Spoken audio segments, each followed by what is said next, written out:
Hey everybody, this is Tali Berman, autism specialist, and today I am doing a series, another series. I love to do series because there's always more than one strategies, a series of strategies to help on a particular issue. And I like to give them over time so that you don't get overwhelmed and can implement one piece at a time. And this series is about autism and puberty. And the reason I am doing a series on that topic is because number one, I've never done a series on this topic before, so I think there's information that needs to get out there.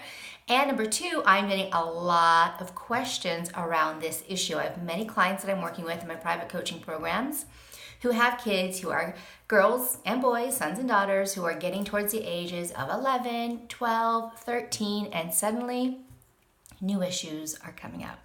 And I want to make sure there's information out there. There's really a lack of information for families on autism and puberty. And so I'm really excited to share this series with you. So today is going to be strategy number one. Now, first of all, let me just let you know, this is going to be great if you have a child who is nearing towards 11, 12, 13 years old, especially if you start seeing changes are occurring with your child, if their bodies are beginning to change, if their voices are beginning to change, if their interests are beginning to change. This can be a point for many children with autism where things begin to shift. And parents have experienced and shared with me that they're seeing rises in frustration or anxiety or challenging behaviors or irritability, and there's reason for it because even neurotypical kids who go through puberty, as we all know, go through lots of mood swings, lots of shifts, and it's quite an extraordinary process to go through when your body all of a sudden starts to change. Which brings me to strategy number one. What we want to do is help create as much control, as much support, and as much knowledge to your child about this process. Because life can already seem a little overwhelming and a little bit chaotic, and then if your body on top of that starts to change all of a sudden, you have hair in places you didn't have before, then that's going to add even another layer of chaos and confusion. So the first strategy I'm really going to share with you is the importance, let me just sort of move that up here 1 second, is the importance of educating your child on puberty, right? So a family I'm working with right now who does a series of lessons with their child, I really encourage them, and they've done this before, and to go even deeper with it, get books.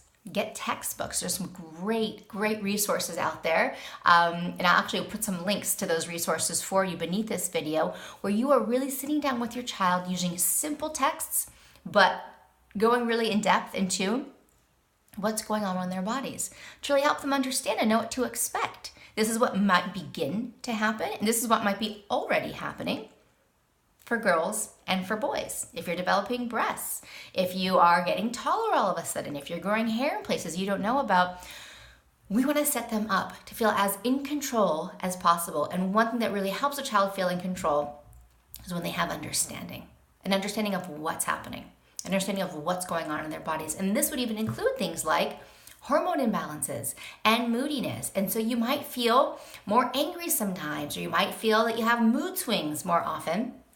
You might discover pimples in your face. You might discover a new smell in your armpits. These are important conversations to have. These are important conversations to have with all kids, but especially with kids on the autism spectrum, where often it is assumed they don't understand these topics, won't get what I'm saying, and so are especially left out in the cold in understanding what is happening to me. So the first strategy I want to really share with you that can really help your child get a sense of control and understanding and expectation and preparation is spending time really directly having these conversations about their changing bodies, their changing voices, what they might be feeling, what's developing, and how it's happening to everybody at that particular age.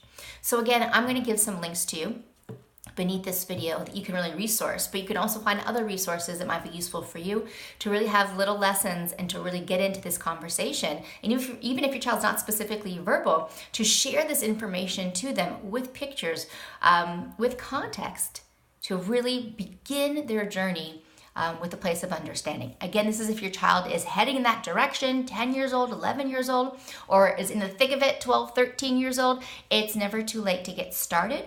And even more preparation can be even that more helpful.